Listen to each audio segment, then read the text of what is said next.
Eu estava ali conversando com o Jólia sobre isso, e eu fiquei pensando, né? Eu disse, meu Deus, já pensou se a cada tentação que estou falando de mim, não de vocês, que eu tenho, eu for arrumar argumento humano para tentar justificar a vontade da minha carne, o meu pecado? Deixa eu desconstruir uma coisa na cabeça de alguém que porventura tem essa tendência a ser gay. Deixa eu desconstruir. Quando eu tinha 15 anos de idade, dentro da Umbanda, eu comecei a ser sediado pelos, lá são chamados ogãs. O que é o ogã no terreiro de Macumba? São obreiros. Havia muitos rapazes, gay, e minha mãe começou a me levar para o terreiro de Umbanda com 8 anos de idade para 9. E eu cheguei até quase 15 anos, 14 anos e pouco. Quando eu começava a ver aquilo, eu achava estranho. Mas se eu disser para você que não havia uma curiosidade, eu estou mentindo. Eu ficava olhando aquilo ali e eu dou graças a Deus. Se eu tivesse tido alguma experiência homossexual, eu dizia para você agora, eu tive. Eu toquei num homem, um homem tocou em mim, mas graças a Deus ele não permitiu que isso acontecesse. Graças a Deus. Eu estou diante de Deus, não é nem diante de vocês. Eu estou diante de Deus. Não fui tocado. Havia uma curiosidade? Sim. Então eu digo para as pessoas que a homossexualidade, eu repito de novo, a homossexualidade não tem nada a ver com genética. A homossexualidade não tem nada a ver. É uma disfunção genética. A pessoa já nasce. Não há uma predisposição genética. Não há. Não existe isso. Porque quando isso começou a vir sobre a minha cabeça, eu olhei, eu tinha duas opções. Ou eu não entrava nessa, ou eu entrava nessa. E eu olhava aquilo ali e eu achava estranho, embora a minha natureza, eu disse minha mãe uma vez, e eu tenho certeza que foi Deus. Talvez se eu tivesse experimentado alguma coisa na área da homossexualidade, eu tivesse tanta dificuldade quanto esse rapaz e quanto outros. Não sei se alguém aqui tem essa dificuldade. E se tem, vou te dar um conselho. Venha conversar comigo. Vamos ter uma conversa legal e talvez a gente tenha que conversar muitas vezes até você ser liberto dessa ideia, dessa desconstrução. Porque a homossexualidade, seja feminina ou masculina, ela é uma desconstrução de sentimentos. Ela não tem nada a ver com genética. Aí eu nasci assim, e então, como esse camarada disse aqui, um pregador do evangelho, alguém que tinha na sua cabeça, se você me perguntar como isso entrou no cara, eu não sei. Eu posso dizer para você, e eu não quero também que você use desse argumento para justificar o desejo, mas é fato que Satanás, não também quero dar muito crédito para ele, essa não é a palavra, tá? Essa é só a introdução. Satanás astutamente começou a mudar a genética de alimentos. Isso é ciência. Ele começou a colocar no alimento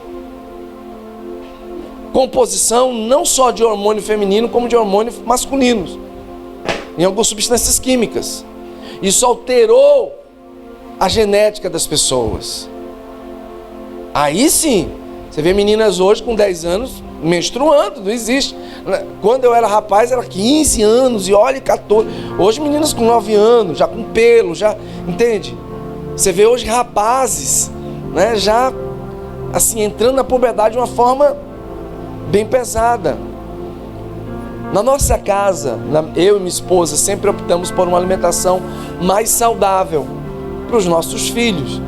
E graças a Deus, tanto a Débora como o Daniel cresceram normalmente. A gente não viu essa alteração tão terrível como a gente vê na vida de alguns jovens. Talvez os pais não tenham esse conhecimento. Tá? Mas há sim, no alimento, algumas composições que tanto tornam a menina mais masculina como o rapaz mais feminino. Isso é um fato. E isso inclusive é dito pela própria ciência da alimentação.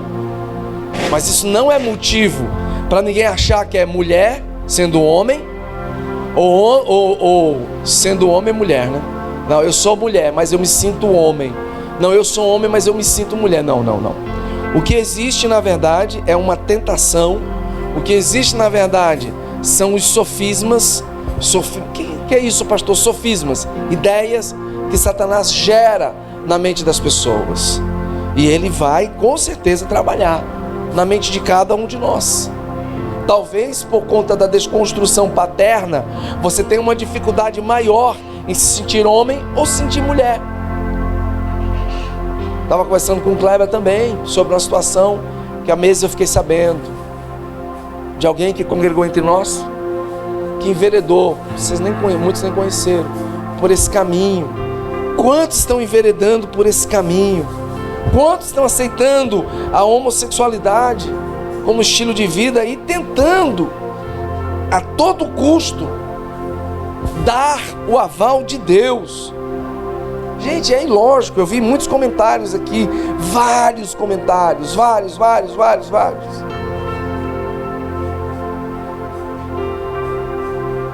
Eu gostei de um cara que colocou aqui: Deus te ama. Ele não ama o seu pecado. Deus não fez Adão para deitar com Adão, por isso fez a Eva. É verdade, é questão bíblica. Aí tem aqueles comentários dos a favores.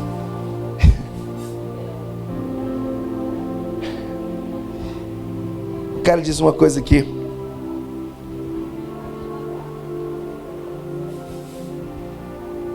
a Bíblia é a maior mentira feita pelo homem. Para crer em Deus não precisa da Bíblia. É um jovem, tá? Ninguém seria capaz de ouvir a voz de Deus e saber o que Ele quer de nós. E esse foi seu erro.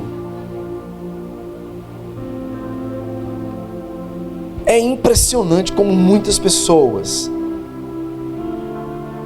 aceitam o pecado e tentam justificá-lo pela Bíblia. Tem um outro aqui que eu achei interessante. É isso aí, meu amigo.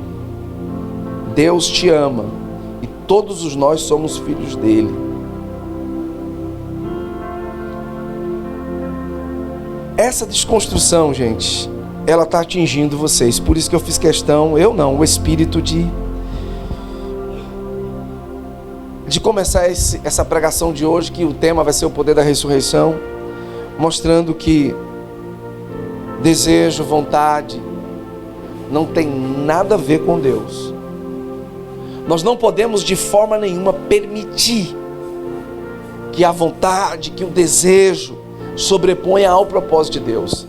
Na fala dele, ou na leitura dele, ele fala, né? Lutei, eu tentei, eu isso, eu aquilo e tal, né? Minha luta começou comigo mesmo quando tentei mudar a minha essência, minha existência, quem eu sou. Ou seja, ele começa a aceitar realmente que ele é gay, assim como qualquer um pode aceitar que é adúltero, fornicário, ladrão. Não é pelo fato só de eu ter mostrado isso aqui. Eu coloquei isso aqui porque, na verdade, o diabo sabe trabalhar muito bem na natureza humana. Afinal de contas, ele só entende o que é da carne. Mas você, nós temos que tomar uma decisão. A quem nós vamos servir de verdade? A quem nós vamos realmente dar o nosso coração? A quem nós vamos entregar os nossos sentimentos? Gente, todos vocês aqui, nós. Eu digo isso pro meu filho Daniel: Daniel, qualquer um pode ser gay. Qualquer um. Só internalizar a vontade. Qualquer um pode ser gay. Qualquer uma pode ser lésbica. É só internalizar a vontade. É a vontade da carne que vai te inclinar. Qualquer um pode ser adúltero. É só você se inclinar para a vontade da carne. Agora, se o cara não tem mais forças, ou de certa forma ele se deixou levar, não vou nem dizer sem mais forças, é um termo até errado, ele deixou-se realmente levar pelo desejo da carne. E aí eu vou dizer uma coisa muito perigosa, como ele disse aqui: eu estava num evento de jovens pregando, ele já não devia nem estar pregando há muito tempo. Existe uma coisa, gente, que vocês precisam aprender. Olha, se você quiser vencer qualquer pecado, você não vai vencer ele sozinho. Você pode dizer, o que o pastor vai dizer de mim? O que a pastora vai dizer de mim? O que o Kleber, a Amanda, o que o Bruno, o Alex, o que os irmãos vão dizer de mim? Não vão dizer nada. Não deixe o diabo colocar na tua mente que por conta de um pecado que você não consegue vencer sozinho, expondo, você vai ser julgado. Não. Pelo contrário, muitos aqui já abriram para nós, foram curados, restaurados, como eu também já abri para o meu discipulador muitas das minhas tendências humanas. Muitas delas. Não pense você que pelo fato de ser um pastor, a gente está livre. Não, pelo contrário. Aí é que nós somos bombardeados. Paulo diz isso, né? Em Romanos 7. Miserável homem que sou. Ele está dizendo dele, não é dos outros não. Quem me livrará do corpo dessa morte? O bem que quero fazer não faço, mas o mal que eu não quero, esse eu consinto. Veja só, deixa eu deixar bem claro. Tem muita gente que acha base bíblica para justificar que Paulo era gay a partir disso aí. Porque Paulo tinha algum problema na área de homossexualidade. Quando ele diz o bem que quero não faço, pode ser o orgulho, pode ser qualquer outro tipo de pecado que ele também não vencia. Eu acho muito difícil Deus usar um homem como Paulo se tivesse problema de homossexualidade. Embora que se ele tiver, ainda vou supor, né? Se ele tivesse algum tipo de tendência à homossexualidade, ele não deixou aflorar. Ele matou. Muitos usam o espinho na carne de Paulo como sendo a homossexualidade. Eu já falei isso até em pregação da igreja, não era.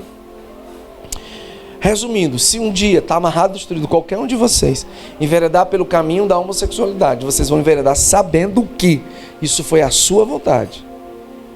Isso não é um problema genético. Eu sou desse jeito, então não. Você que não quis mudar. Você que não quis uma transformação. Não tem nada a ver, porque, tá, beleza. A desconstrução paterna coopera? Coopera. E como coopera? Mas a partir do momento que eu tenho esclarecimento do que é a Bíblia, e o que Deus diz para mim e eu não aceito, aí agora, escute, eu não sou mais inocente. Eu não sou mais inocente. Eu começo a avalizar o meu pecado. Gente, vocês têm uma missão.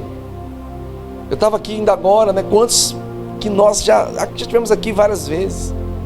Muitos permaneceram, mas também muitos foram embora. E muitos estão aí no pecado. E muitos estão falando mal da gente, da igreja. Como esse cara aí. Tem jovens que cresceram conosco, tornaram-se adultos, casaram, foram embora, separaram, outros estão juntos, mas estão no mundo. Que não querem nem ouvir o meu nome. Que odeiam. Por quê? Porque nós não, de certa forma, avalizamos o pecado. Nós não aceitamos.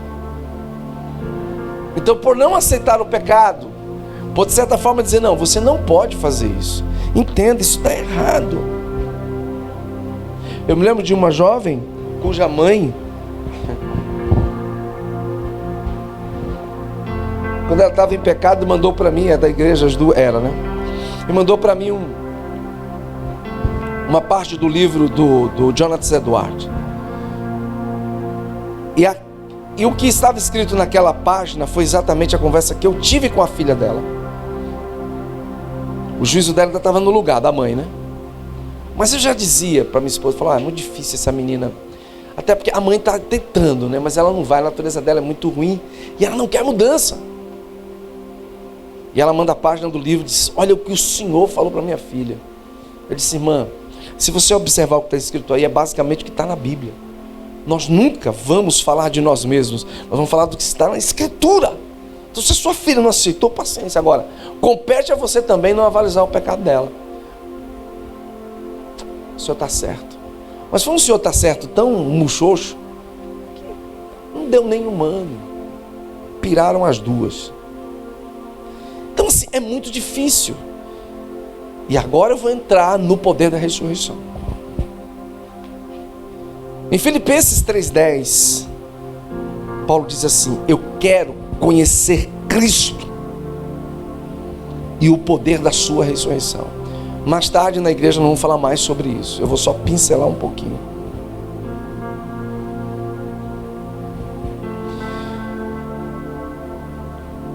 Vamos ler Filipenses capítulo 3. Abra a sua Bíblia. Se puder projetar aqui, legal. Verso 4, 3.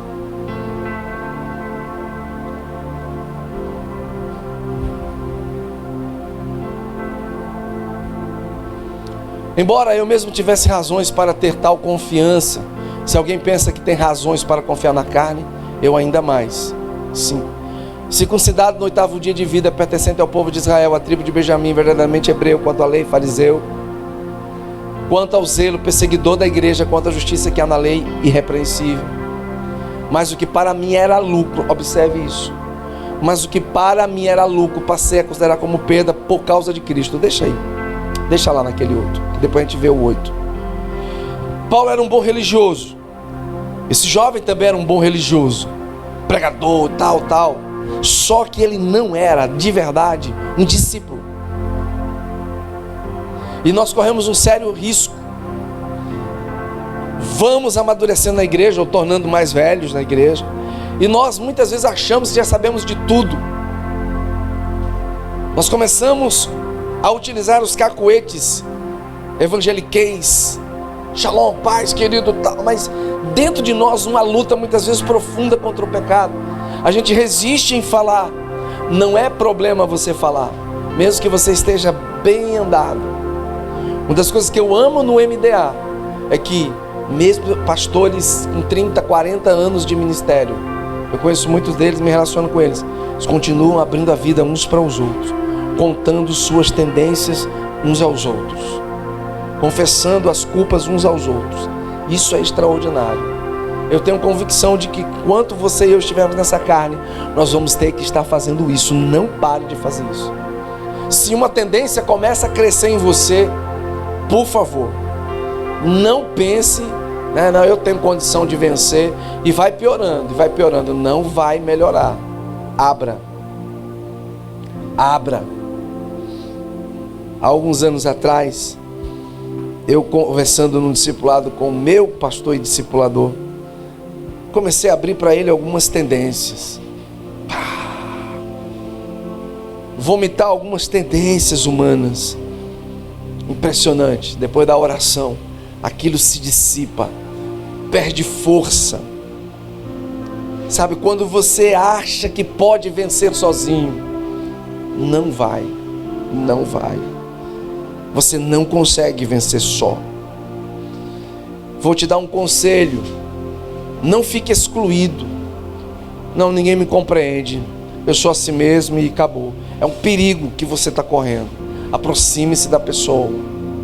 Não permita que o diabo, não, ninguém liga para você, ninguém gosta de você. Não faça isso. Aproxime-se mais, fique mais perto. Quando Paulo diz quero conhecer Cristo, o que ele está dizendo? Eu quero estar perto de Deus. E como é que você está perto de Deus? Independente do que o moço falou, a igreja é esse caminho. É fato que tem muita gente que infelizmente não consegue entender a dificuldade do outro e se acha muito mais santo que o outro, se acha muito mais puro que o outro. Ontem eu coloquei num grupo de mundanos, não era um grupo cristão, é um grupo que eu estou inserido aí de gente do mundo, embora muitos se denominem cristãos, sigam algumas religiões. Eu coloquei, alguns de vocês viram,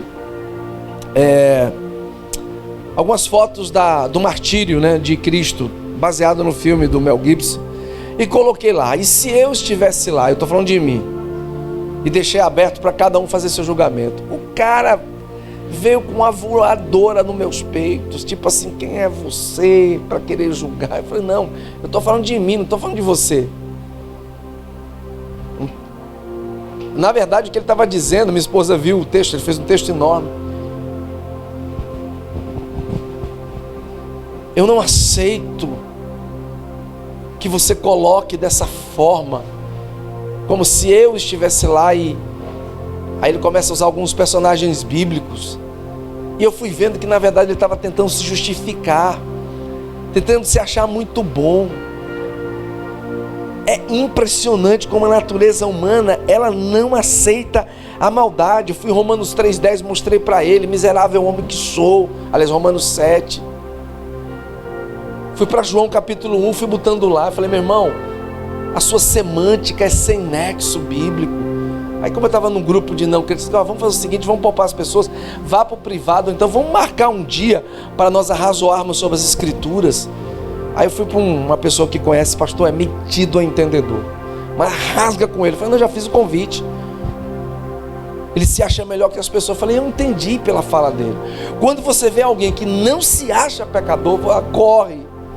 Se você chegar vamos visitar uma igreja, você começar a ver que, olha, porque Deus me fez assim, a santidade, corra, meu filho, corre. Sabe por que eu amo muito a vida do apóstolo Paulo? Não que os outros apóstolos não façam isso, mas para mim, é o apóstolo mais humano da Bíblia. Não esconde suas tendências, não esconde seus pecados. Era um cara que sabia que a sua força não consistia nele mesmo, mas no poder de Deus. Por isso ele escreve isso aqui. Eu quero conhecer Cristo, quero conhecer o poder da sua ressurreição. Gente, ele estava preso quando ele escreveu isso. Era um cara que já estava bem encaminhado. Ele estava preso, ele reflete. Eu imagino o diabo ali na prisão, e agora? Volta mais, Stephanie, por gentileza. Bota lá no 4 de novo, por gentileza. Embora eu mesmo tivesse razões para ter tal confiança, se alguém pensa que tem razões para confiar na carne, eu ainda mais. Por que ele diz isso? Aí vamos para o 5, olha o que ele diz. Circuncidado no 8º dia de vida, era um judeu que cumpria a lei, pertencente ao povo de Israel, a tribo de Benjamim, uma das mais nobres, verdadeiro hebreu quanto à lei. Vamos lá. Fariseu, por quê? Quanto ao zelo, perseguidor da igreja quanto à justiça que há na lei, irrepreensível. Era um bom religioso. Ele na verdade não entendia porque que a igreja não cumpria os ritos da lei. É lógico que Deus estava descortinando a graça. Para Paulo era muito novo. E vou dizer mais para vocês. Uma pessoa chegou para mim e disse, mas como é que Deus pega alguém como Paulo, matador de cristão? Eu falei, cabecinha, entende uma coisa. Paulo não estava fazendo aquilo por vontade própria. Ele estava fazendo aquilo baseado na lei. Ele era um cumpridor, então Deus via o zelo que ele tinha. Deus sabia do zelo que havia no coração do Paulo. Paulo era um homem íntegro. Como é que um cara desse poderia ser homossexual? Só quem não conhece as escrituras. Ele poderia até ter, não estou dizendo que, entendeu? No céu é que eu vou perguntar para ele, você também, se quiser. Paulo, eu levei porrada até no professor de química por causa disso. Então me diga aí. Não, meu irmão, eu não era, não. Eu não tinha. Não, irmão, tinha tendência, mas graças a Deus era só espinho na cara. Falei, beleza, tudo certo. Quase fui expulso de uma sala. Eu já era casado, estava terminando o curso. E o cara afirmou, ele era gay. Ele fez para provocar, né? Eu sabia que eu já era cristão e... Só que Paulo era muito zeloso. Entenda isso. E eu particularmente, abro um parênteses aqui, acredito que o espinho na carne de Paulo era uma doença emocional. Paulo era alguém que emocionalmente sofria porque matou muita gente, crianças, homens, mulheres, injustamente. Se você me perguntar por que aquele espírito perseguia Paulo, estava até assistindo agora recentemente, novamente, um filme que passou agora, né, pouco tempo no cinema, exatamente sobre isso. Paulo acorda assustado, tremendo. E alguém pergunta para ele, por que? Ele disse, isso me persegue. Eu não tenho paz no meu espírito. Eu ainda vejo o rosto deles quando os matava. Ainda vejo o rosto daquelas crianças, os apedrejamentos. Para mim aquele filme foi muito legal por conta disso. Você pode até não acreditar nisso. De repente você pode achar que Paulo tinha um problema de homossexualidade. É uma opção que você tem. Mas eu acredito que era um problema emocional. Paulo diz que quer conhecer a Cristo, o seu poder. Olha o que ele diz no verso 8. Essa perda dele. Mais do que isso. Gente, olha, considero tudo como perda, comparado com a suprema grandeza do conhecimento de Cristo Jesus, ou seja, a lei, a circuncisão, o fato de eu ser fariseu, da tribo de Benjamim, isso tudo cai por terra, eu considero como perda, comparado à suprema grandeza do conhecimento de Cristo Jesus, meu Senhor. Olha o que ele diz, gente, faça disso agora o seu estilo de vida. Ele diz, meu Senhor, vírgula, vamos ler? Por quem perdi todas as coisas. Fala assim pro seu irmão: todas as coisas são todas as coisas. Isso inclui o gaysismo. Isso inclui a fornicação. Isso inclui tudo. Inclui tudo. Isso inclui a mentira. Isso inclui a raiva de um pai que largou você na infância. Você nem conheceu o teu pai. Estava no bucho da tua mãe quando o desgracento foi embora. Largou e você cresce ali, que nem rama de batata. Sem o pai para te beijar, para te abraçar, para dizer para você como é que você tem que ir. Isso é ruim? É ruim. Isso machuca? Machuca. Isso desconstrói? Eu com 15 anos quis suicidar. Por quê? Porque meu pai... eu quis, não, tinha 14. Sumiu 3 dias de casa. A gente já não se dava muito bem, porque era só bater na minha mãe, era pegar faca para furar, era uma loucura. Eu tinha um pai presente fisicamente, mas morto em todos os sentidos. Mas olha como é interessante a importância de um pai. Ele some 3 dias, meus irmãos chorando, minha mãe em desespero.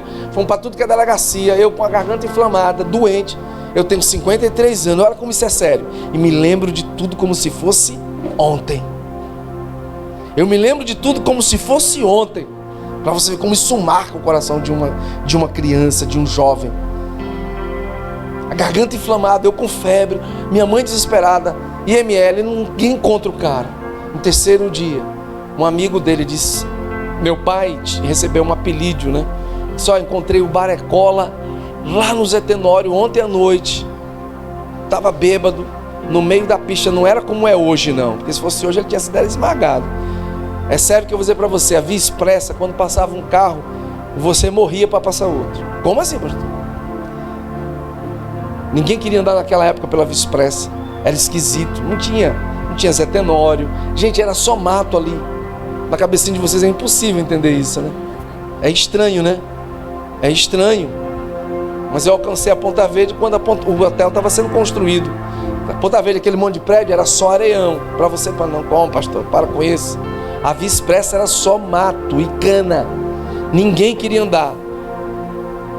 Você pegava o taxista e dizia assim: ó, eu vou para Salvador Lira.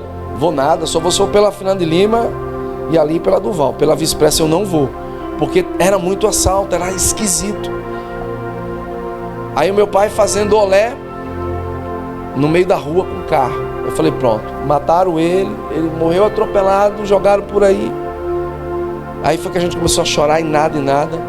Quando foi no final da tarde, meu pai chega em casa, sujo igual um porco, fedendo, o rosto inchado, um olho inchado. Quando ele entrou em casa, minha mãe irada começou a brigar com ele. E eu cheguei e disse: pai, por que você fez isso? Irado, mas ao mesmo tempo alegre, porque ele estava vivo. Por que você fez isso? Todo mundo preocupado para ela, está achando ruim, pegue seus panos de, desculpa a expressão, pegue seus panos de bunda e vai embora. De cair, velho. Ser preocupado com um cara. Você ouvir isso, no outro dia, a primeira coisa que eu fiz, eu vou me matar, porque eu não tenho valor. Eu vou me matar. Isso não saiu da minha cabeça. E sei que muitos de vocês já viveram situações parecidas. Mas eu digo para você uma coisa: Deus é bom. E se você está aqui nesses dias, é porque você já superou isso. Deus já te fez superar isso. Um dia na eternidade, todos esses sentimentos vão acabar. Mas é necessário que você entenda que você não apenas tem que perder coisas boas, mas também tem que perder coisas ruins. Determinados sentimentos de ira, de ódio, de raiva. Não se assuste com o que eu vou dizer para você. Com 10 anos de idade, minha mãe lançou sobre mim um palavrão. Meu irmão era mais forte do que eu, ingênuo. Minha mãe arrumou uma briga com a vizinha. E ela foi brigar.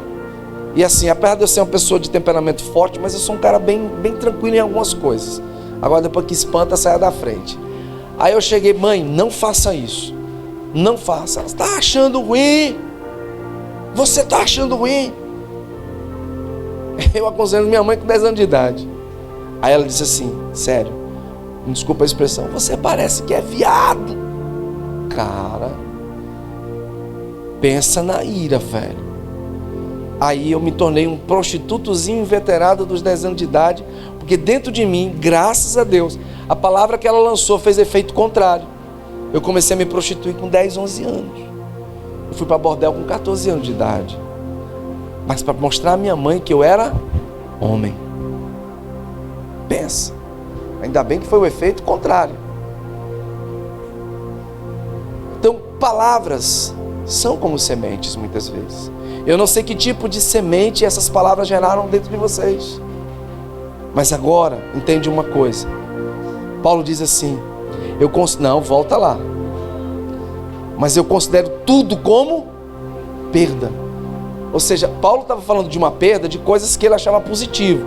Ser um judeu, ser circuncidado no 8º dia, da tribo de Benjamim, que era uma tribo importante em Israel.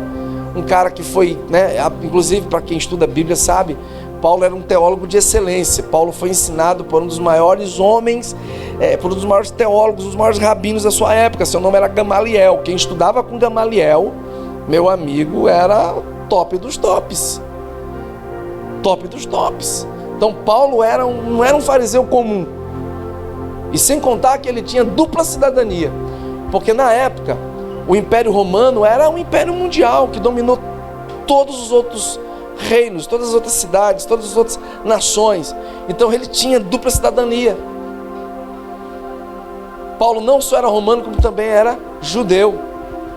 Gozava do privilégio romano de uma forma extraordinária. Ele era mais que um centurião. Aí ele diz: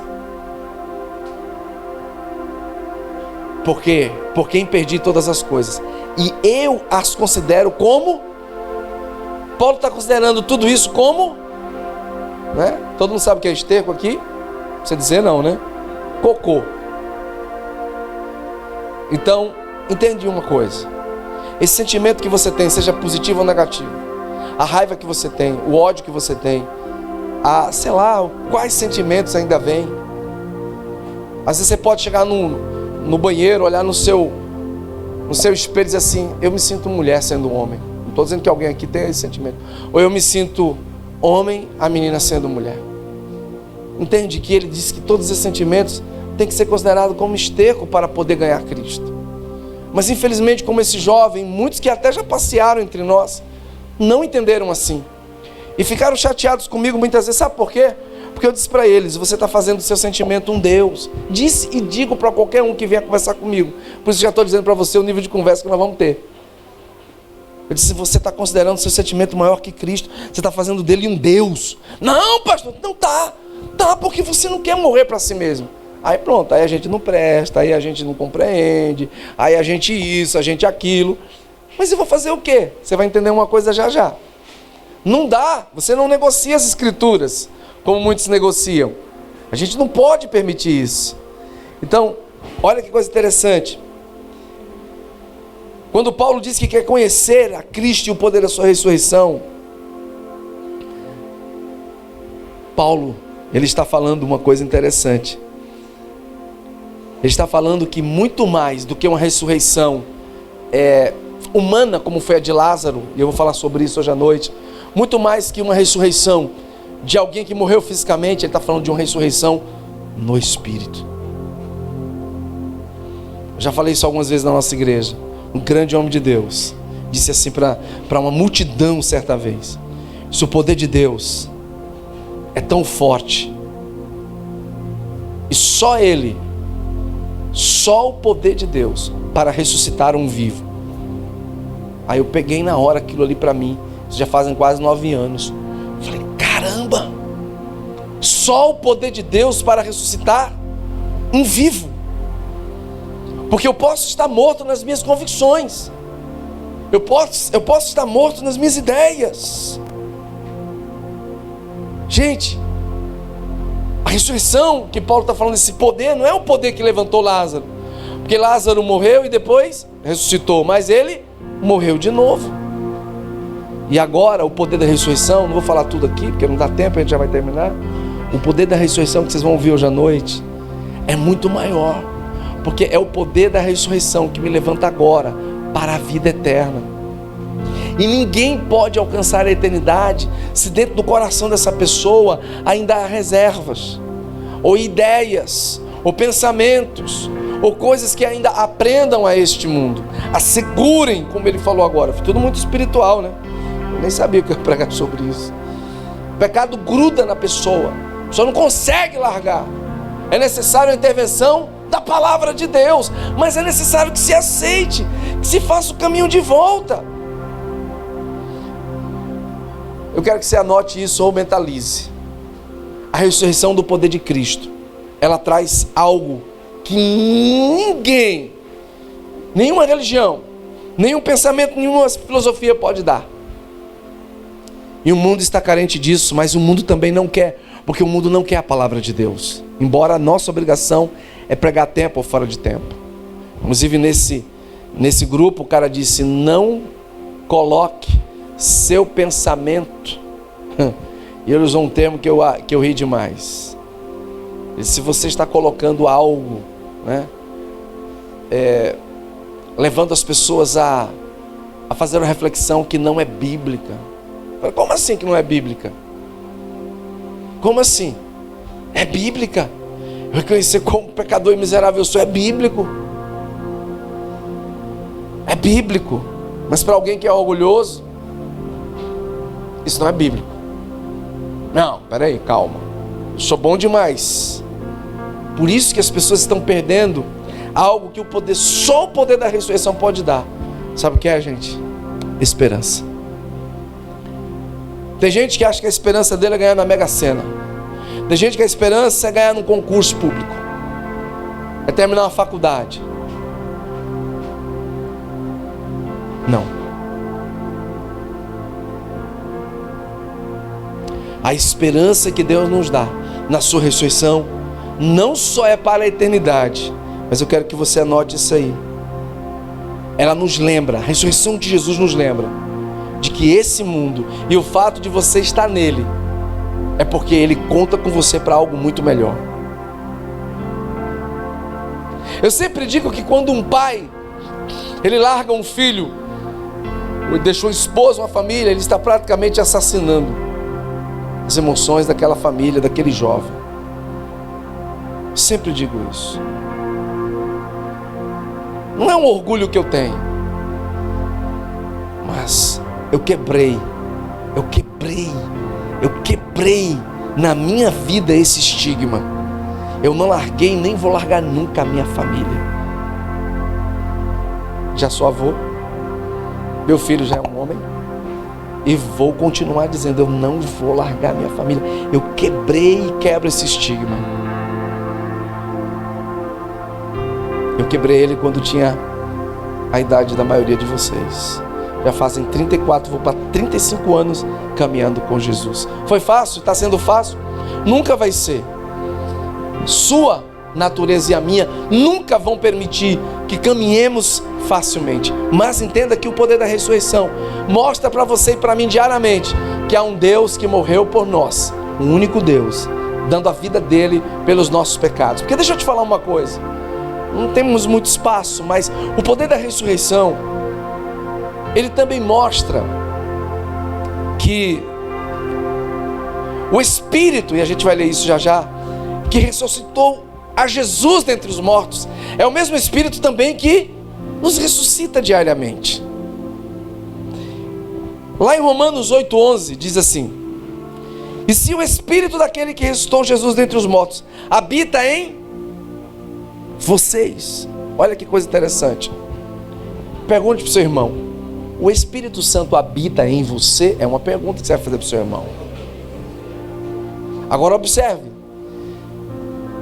aquele que ressuscitou a Cristo dentre os mortos também dará vida aos seus corpos mortais por meio do seu Espírito que habita em vocês.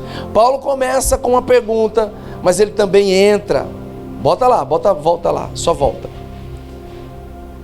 E se o Espírito daquele que ressuscitou Jesus dentre os mortos habita em vocês, aquele que ressuscitou a Cristo dentre os mortos também dará vida a seus corpos mortais por meio do seu Espírito que habita em vocês.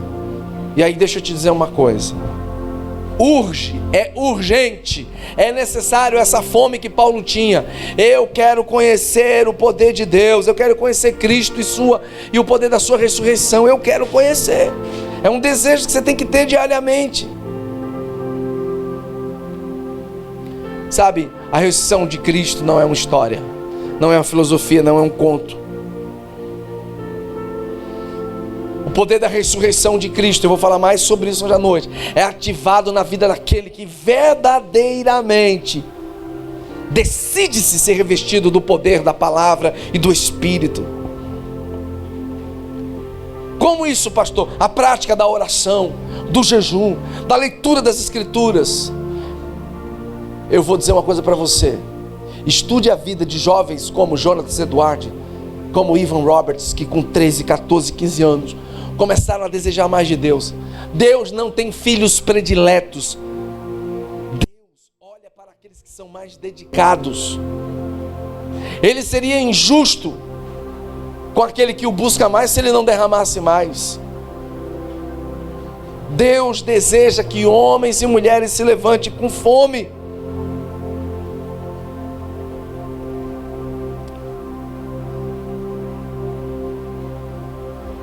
Gente, existem dois tipos de crentes. Eu quero que você anote isso para nunca mais você esquecer.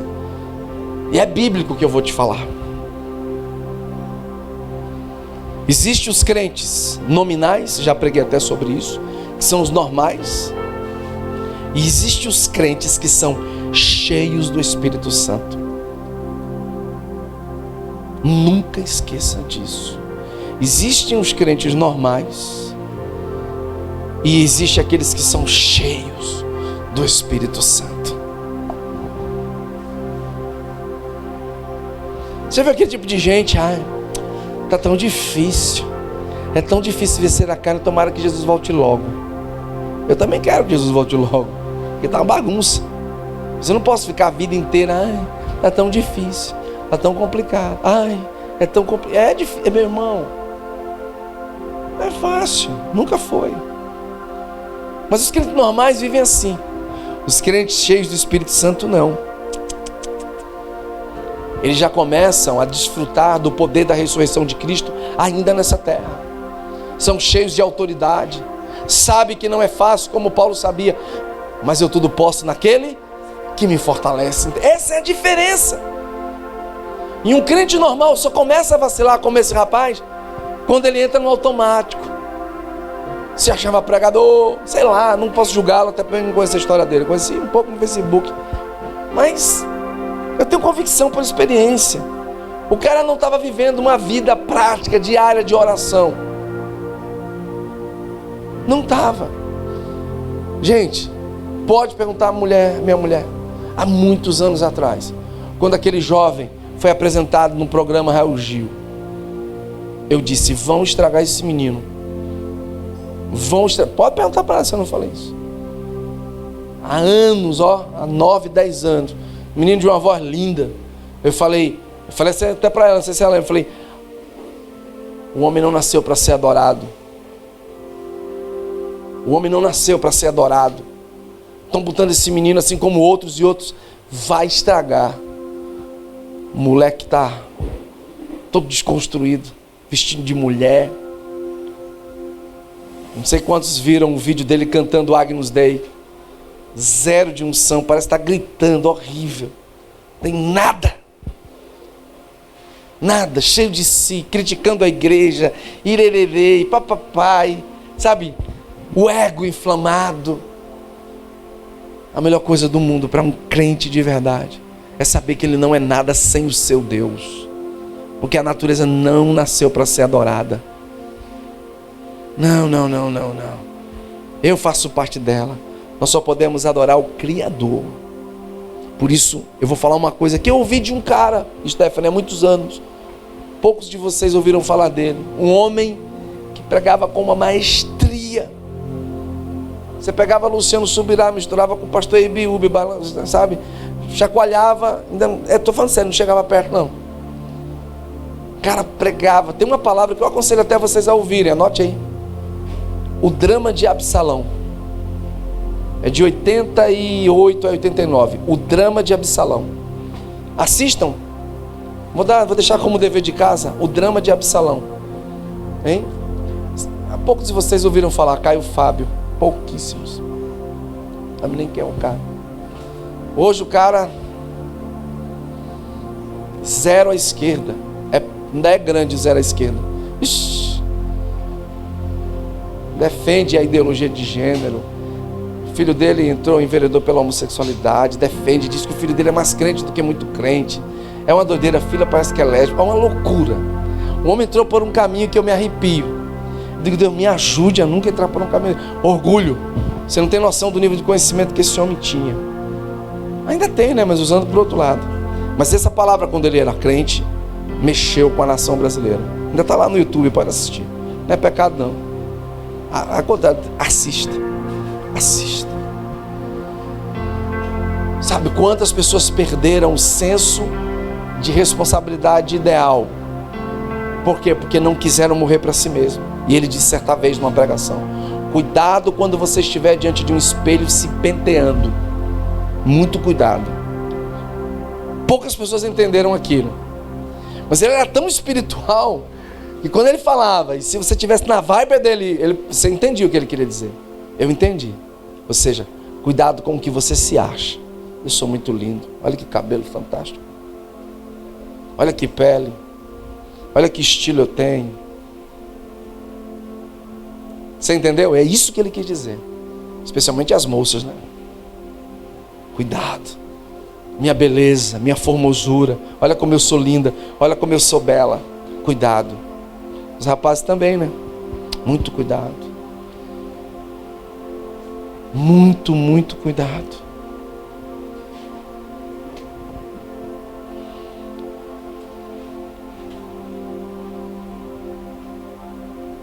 Sabe, eu falo isso direto na igreja.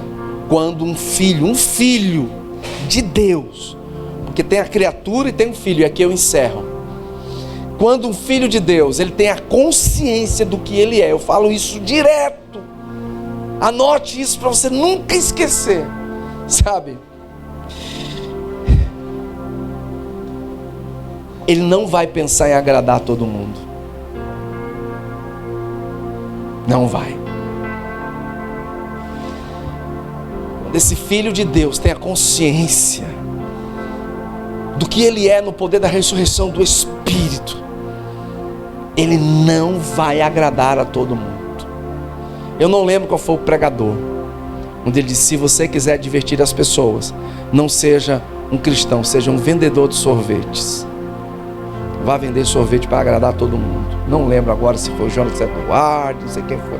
Talvez hoje à noite eu procure esse cardzinho e bote lá para vocês verem. É verdade. Você não vai agradar.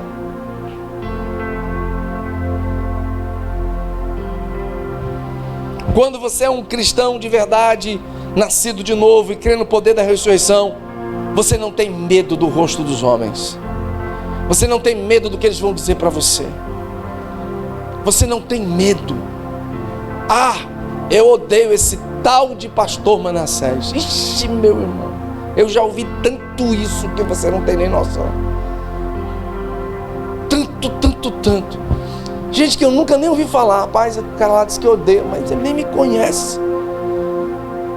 Ele não sabe nem quem eu sou, porque que ele me odeia. Aí dentro de mim, o Espírito diz, né? Ele sabe porque ele te odeia, né? Porque quem está nele não está em você, que sou eu. Então o Espírito que está nele é que te odeia. E por isso faz ele pensar também que te odeia. Por isso que vão odiar você. E você não pode pegar esse sentimento, internalizá-lo, dizer: ai, poxa. Uma vez eu falei sobre isso. Já fazia alguns meses que John Wesley não era perseguido, não era apedrejado. Já fazia alguns meses que ninguém acusava, porque só queriam matá-lo. E aí ele começa a achar estranho. E ele está no seu cavalo, né? Porque ele andava muito a cavalo, pregando. Ele para, encosta perto de um sítio, de uma fazenda. E ali ele se ajoelha preocupado. Deus, aonde eu estou pecando?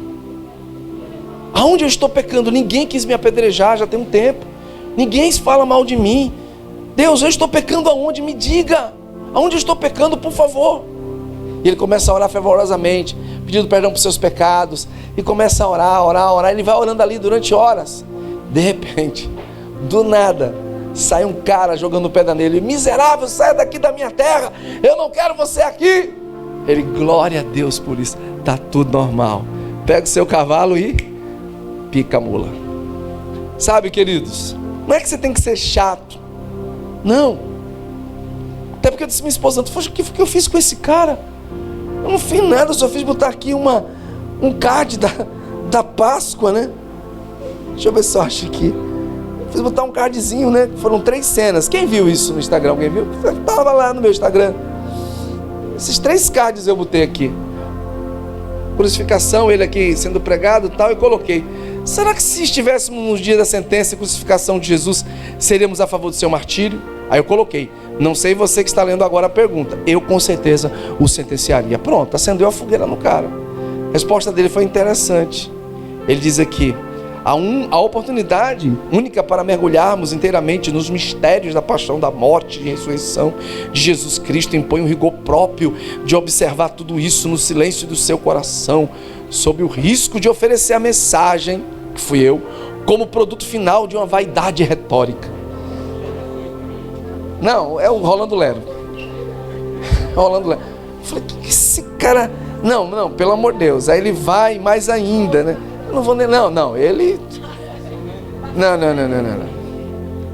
Aí eu vou lá e coloco Isaías, um trecho de Isaías, vou lá e coloco o Romano. Não, é sem condição. Aí eu coloquei aqui: seu martírio não foi porque somos justos e bons, aliás.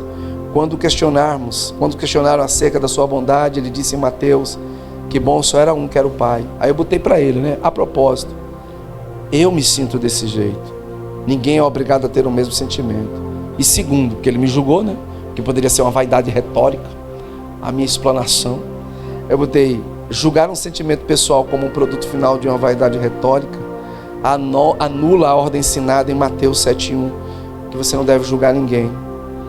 Eu botei: a reflexão tem como objetivo mostrar a grandeza do seu amor por mim e o quão miserável e pecador eu sou, e com toda a certeza do fundo do coração, eu não tive nem tenho nenhuma vaidade retórica.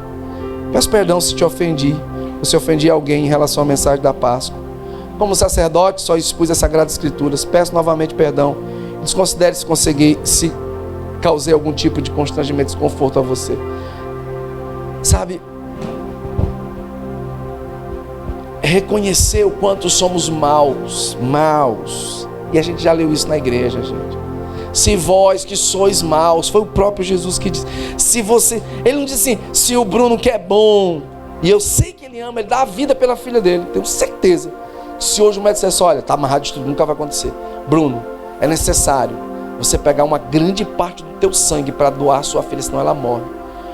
Você corre o risco de morrer ou não. Ele não ia pensar 2 vezes, duvido. Eu digo isso pelos filhos que eu tenho. Eu jamais, não tem nem como. Doutor, tire agora, se eu morrer tudo certo. Aí a Bíblia diz assim: se vocês que são bons sabem dar coisas boas, é isso que ele está dizendo?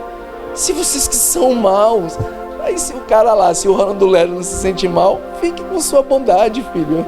Eu sou mal. Entendeu? Gente, vamos ficar de pé? Uma grande parte de vocês vão ouvir o resto dessa mensagem hoje à noite. Mas entenda isso: você não pode ser um crente nominal, um cristão normal. Não. Eu gosto dessa frase: encha-se da verdade da palavra e coloque em sua testa uma placa: não há vagas. Encha-se da verdade da palavra e coloque em sua testa uma placa: não há vagas. Para quê? Para pecado, para qualquer tipo de sentimento, seja bom ou mal. Você às vezes pode se sentir melhor que o outro. Não há vagas. Ai, o pecado, a tentação, não há vagas. Acabou-se. Não há vagas, né? Talvez a gente um dia possa fazer uma campanha, né?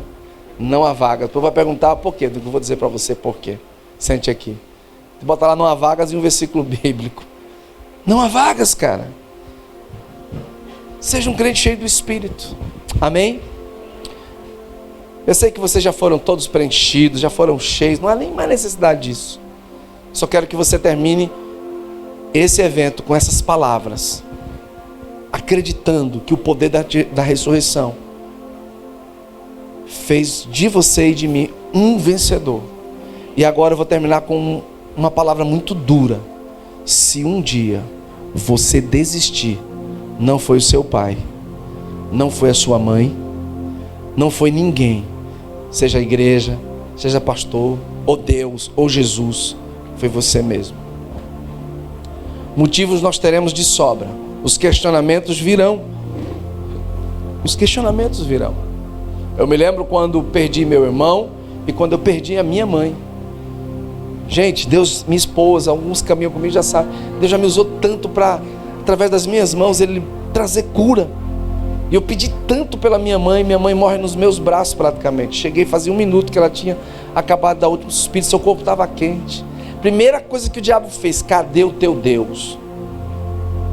Aí eu citei aquele versículo lá de Jó: Deus deu, Deus tomou, bendito seja o nome do Senhor. Doeu, doeu. O diabo fica ali na tua mente: cadê? Porque ele não curou, porque que ele não fez?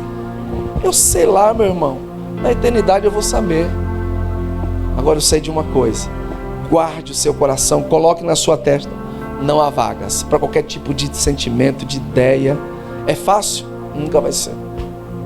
Nunca vai ser. É fácil rejeitar? Não, não é. Quantos ficaram, não vieram hoje? Quantos acharam que era melhor ficar em casa? Quantos também desistiram da caminhada? Quantos deveriam estar aqui? Mas amém, porque você veio. Então se você veio, é porque você quer conhecer o poder de Deus e a sua ressurreição. Amém, porque você não quer viver uma vida de um crente nominal. Amém? Vamos orar. Pai, muito obrigado por esse momento, por essa reflexão poderosa e preciosa, segundo as Escrituras. Nos enche da tua vida, Pai.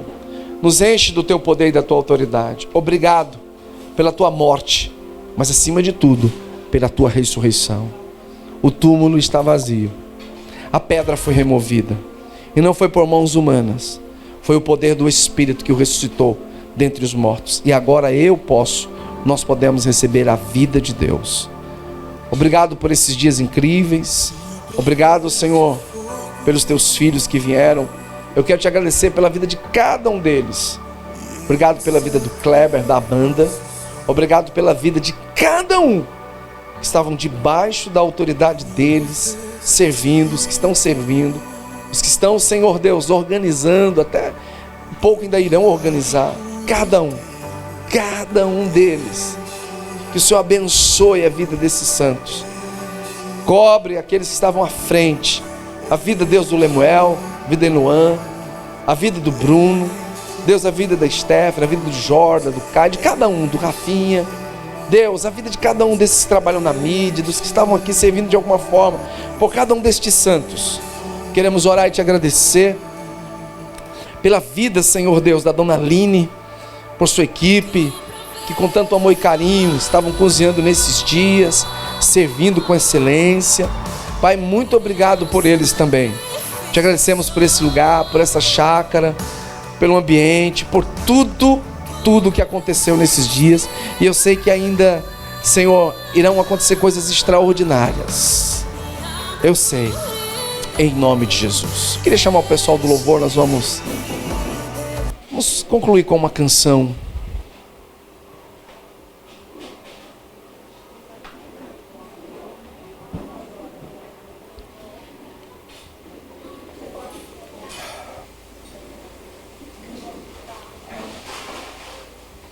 Amém. Essa é uma das canções que eu amo demais. E eu não tenho como, toda vez que eu começo a ouvir essa canção, eu me derramo em lágrimas. É uma canção que fala muito forte ao meu coração.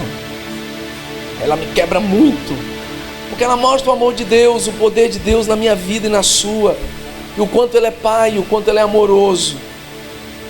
Aí nós cantamos aqui no começo hoje. Ele é o Pai e nós somos seus filhos. O reino é dele. Tudo pertence a Ele. Nada é para o homem. Sabe, eu fico triste quando algumas pessoas ainda hoje acham que eu e minha esposa mudamos. Eu ouvi essa conversa algumas semanas atrás de uma irmã querida. Ah, pastor, eu ouço tanto. Aí ainda estão nessa ainda. Algumas pessoas ainda dizem que o senhor mudou muito. Eu mudei. Não, eu nunca mudei. Na verdade, eu sou a mesma coisa para aquele que pensa errado. Vão falar a mesma coisa de você. Não, falando mudou, que agora não quer mais andar comigo. É lógico, eu quero caminhar com quem me empurra para cima, meu irmão. Eu quero caminhar com quem me leva para perto de Cristo. É que se o outro vai achar ruim, se o outro vive uma vida de lambedura de ferida, eu não quero mais. Deixa eu falar agora para você. Você tem que saber quem você é na escola. Ah, é esquisita, é o esquisito. Pode dizer o que quiser. Gente que bate no peito e diz: não, eu pertenço a Jesus. Ele também quer você, agora se você o desejar. Sabe? Não se sinta inferior nem superior a ninguém. Se sinta filho. Se sinta amado. Sabe? Pare de... pode ser que quando você chegar em casa hoje, teu pai e tua mãe bronqueiem com você. Amanhã, essa semana, o pau cante. Preste atenção. Preste atenção. Sai dessa esfera. Não há vagas. Vamos usar esse tema entre a gente, né? Mas no pecado, irmão, não tem vaga. Não tem vaga. Não há vaga para o pecado. Não há vaga para a maldade. Não há vagas. Eu não sou um crente nominal. Comece a declarar que você é um crente cheio do Espírito Santo. Comece a declarar que você é um crente cheio do Espírito Santo.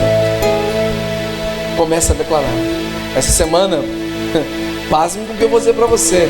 Sabia que Deus falou isso para mim? Disse: meu filho, eu quero te encher do meu Espírito em uma medida que você nem imagina. Porém, eu preciso que você se esvazie de algumas coisas. E eu sei quais coisas são. Não pense você que é imoralidade. Não é. Não é. Às vezes é o jeito de você falar com alguém. É a expressão. É a forma. Como é que você pede as coisas para as pessoas? Eu às vezes fico: cara, eu preciso ser mais educado. Eu preciso ser mais quebrantado. Sabe? Como é que você se comporta? Qual é a linguagem do Espírito? Tem umas 15 dias que eu estou me esforçando muito. Mas não é algo que tem que ser... não, é consciência de que precisa de mudança. E orando e pedindo a Ele para que você mude. E você seja transformado no poder da ressurreição. Então, vamos ouvir mais sobre isso hoje à noite. Por enquanto, olhe para o seu irmão e diga: a partir de hoje, eu profetizo, em você e em mim não há vagas para tudo que ofende o Senhor. Não há mais vagas. Amém? Você pode aplaudir Jesus por isso?